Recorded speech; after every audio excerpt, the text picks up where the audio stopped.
My dad suddenly got very sick and had to go to the hospital. I can't go on our honeymoon because I need to be with him. So my husband says I should go alone. I was really excited about our honeymoon, but now it's not happening. My husband thinks I should still go by myself. But who goes on a honeymoon alone? Then something unexpected happened. My father-in-law, who was supposed to be in the hospital, appeared in front of me. "Why are you here, father-in-law?" "My name is Sarah. I've been with Mark for 5 years, and he finally asked me to marry him this summer." Looking back, those 5 years felt like a long time. We started visiting Mark's parents' house about a year into our relationship, and he met my parents who live far away too. But he always said, "Let's wait until work is more settled," without making a definite plan to get married. Lately he even joked, "Why change anything?" This made me worried. "Mark, I'm turning 30 soon. If you're not going to be honest with me, we might need to end things." After I said that, Mark finally asked me to marry him. We were close to each other's families and had already talked about everything, from our wedding plans to our honeymoon destination. All that was left was to make those plans happen. We decided to have a small wedding with just our closest friends and family. The only thing left was our honeymoon. Mark planned to spend the day at his parents' house to spend time with them. I had dinner with my parents, who came from out of town, and then went home alone. I packed our bags for the honeymoon and sent Mark a text before bed. "Mark, you did great today. I'm all set for our honeymoon tomorrow. I'm really excited about going to Italy." But I didn't hear back from Mark. I figured he must have been really tired from the wedding and fell asleep. I hoped he wouldn't oversleep for our flight the next day. Feeling a bit worried, I eventually fell asleep. The next morning, I got a call from Mark. "Sarah, something really bad happened," Mark said quickly as soon as I answered the phone. "My dad collapsed and he's in the hospital. You'll have to go on our honeymoon alone today." "What? What do you mean?" I was shocked. "But your dad seemed fine at our wedding yesterday, didn't he?" "I'm just as surprised as you, Sarah. I need to stay with him, but you should still go on the honeymoon without me." "That's crazy. If your dad's sick, I can't just leave for our honeymoon. Who goes on a honeymoon alone anyway?" I asked which hospital his dad was in, but Mark wouldn't tell me. "If I told you, you want to come visit, right?" "Of course I would. Dad knows how much you've been looking forward to going to Italy. He insisted I should still let you go. Please respect his wishes. I won't be able to enjoy myself with everything that's happening. Will you come join me once he's feeling better?" "Definitely, I'll be there as soon as things calm down here." "Don't say as soon as things are settled. It might jinx it. Please, let me handle things here and go to Italy as planned. I'm almost at the hospital, so I won't be able to answer your calls. Talk to you later." "Well, wait, Mark," I tried to say, but he hung up before I could get a word in. I called back right away, but his phone was off. I didn't even know which hospital he was heading to, so I couldn't rush to be with my father-in-law. Feeling helpless, the doorbell rang, startling me. When I opened the door, I was shocked. "Father-in-law?" There he was, standing at the door, supposed to be in the hospital after collapsing. "Are you okay? Your legs? They're working." I stammered, feeling like I was seeing a ghost. "What do you mean?" My father-in-law looked confused as I checked if he was really there. "Are you feeling all right?" "Oh, I had a bit too much to drink at the wedding yesterday, but I'm fine now. Sober as a judge this morning, and I drove here just fine after dropping Mark off." "After dropping Mark off?" "Yeah, you're going on your honeymoon, right? I dropped him off at the station, but then I realized I should have come to pick you up too. Let me take you to LaGuardia." I was really confused. My father-in-law, who was supposed to be in the hospital, dropped Mark off at the station. None of this made any sense. Then it hit me. My father-in-law mentioned LaGuardia, but we're supposed to fly from JFK to Italy, not LaGuardia Airport. "You said you'd take me to LaGuardia, but our honeymoon is in Italy." "Oh yes, that's what I thought too." I was surprised when Mark told me this morning that we changed our plans last minute and decided to go to Alaska instead. Alaska. The more I heard, the more confused I became. "Mark said we're going to Alaska." "Yeah, he did. He left a note in the car." My father-in-law showed me a post-it that Mark had left in the car. It had the name of an inn in Alaska and a flight from LaGuardia to Ted Stevens Anchorage International Airport written on it. When I saw it, everything started to make sense. "Can you take me to LaGuardia then?" Of course. Traffic shouldn't be too bad. We'll probably get there around the same time as Mark's train. Thank you so much. On the way, I couldn't stop thinking about Mark's behavior. Whether my guess was right or not, I find out when I saw him at the airport. I thanked my father-in-law and went into the airport. Near the check-in counter for the Alaska flight, I saw Mark right away. He was with another woman, cozying up together and picking out drinks. My suspicions were confirmed. He had been cheating on me. Maybe it started while we were living together. His reluctance to get married might have been because of her. And now, not only was he having an affair, but he was also going on a trip with her on the day of our honeymoon. I stood boldly in front of him. Mark, holding drinks and about to leave the store, saw me and looked shocked. Sarah, what are you doing here? Same question to you. Why are you, who should have been at the hospital with your dad, here? I just came to buy some stuff. Stuff? Did you really come all the way to LaGuardia just to buy drinks? Yeah, Dad wanted some specific airport water. That's funny you say that because I was just with your father. Huh? Your dad came to pick me up in his car. He seemed perfectly fine, which was a big surprise. Oh right, after we talked, he suddenly felt better. He's always been resilient. Mark was sticking to his story. Amidst my shock, I couldn't help but think, what excuse will he come up with next? So who's this woman? Where were you two planning to go? Well, oh right, she's the nurse who looked after Dad. We're going to check out a rehab center for him in Alaska.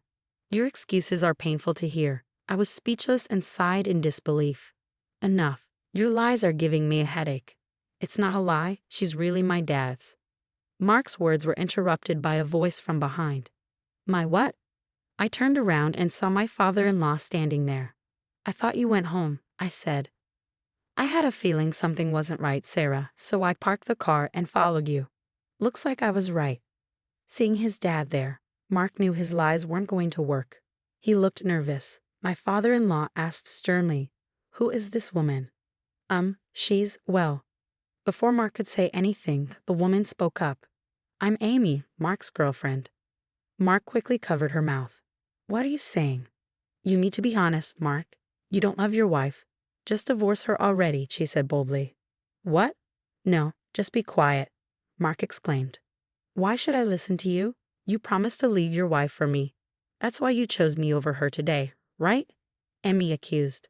That's because you threatened me. You said, if you don't come to Alaska with me today, I'll tell everyone about us. Mark defended himself. I see, so you were having an affair with her? I said coldly. Amy glared at me and snapped back, it's not an affair. Mark and I are serious about each other. He never wanted to marry you. At that point, I didn't even want to argue anymore. Fine, do whatever you want. Leaving Mark and Amy behind, my father-in-law and I left the airport. It was 5 days later when Mark came back home. The doorbell rang, and I talked to him through the intercom. Sarah, can you open the door? I can't unlock it. Oh, I changed the locks. You changed them? Why would you do that without telling me?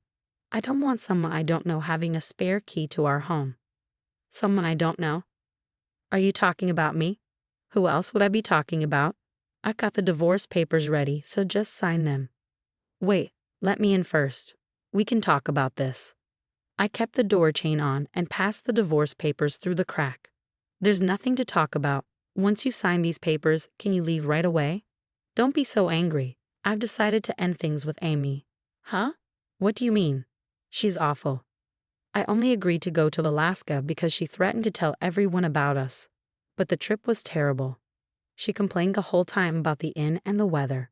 I told her I won't divorce you. Please break up with me. I don't care if you break up with that girl or not. The only option for me is a divorce, even if you don't agree. Don't say that. Are you mad because we didn't go to Italy? It's too late now, but do you want to go?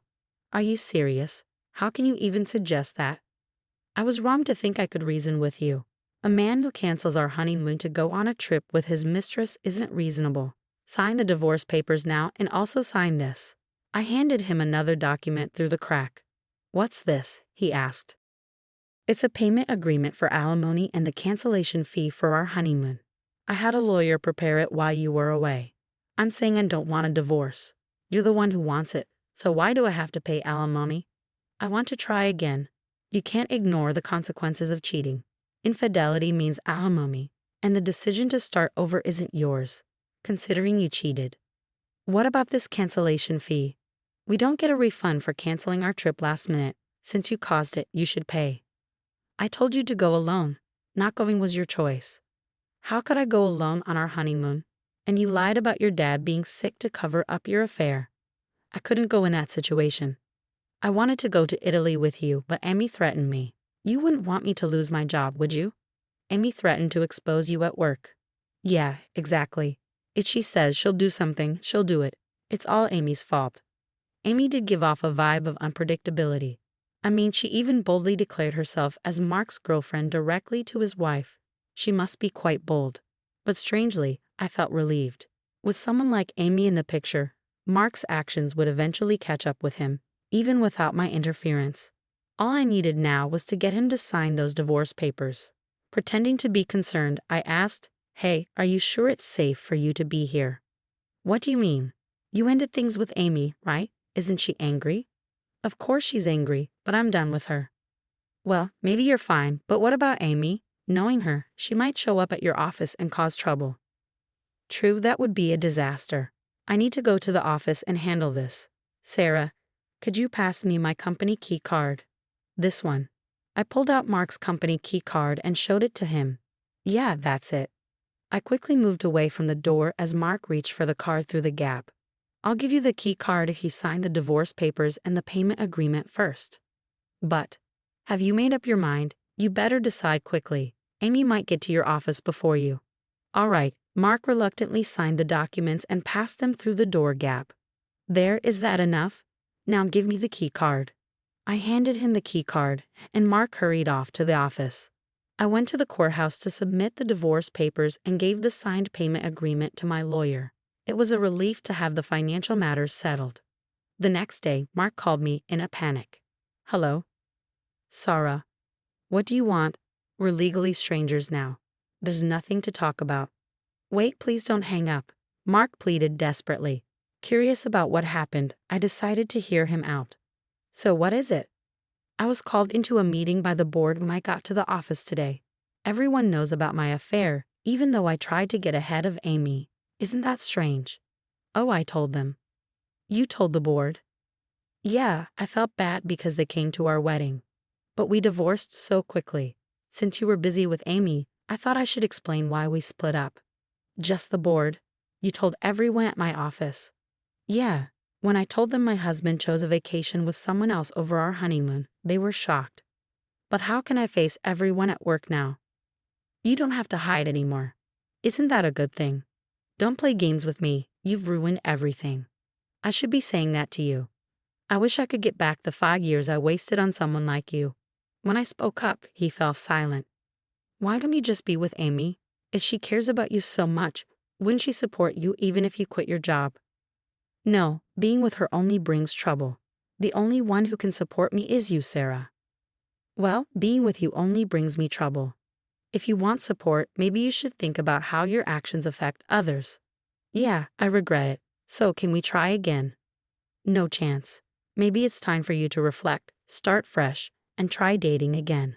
Oh, and maybe find a job first." "Sarah, please don't leave me. You're the one who betrayed me first. You'll have to live with your regret." I ended the call abruptly.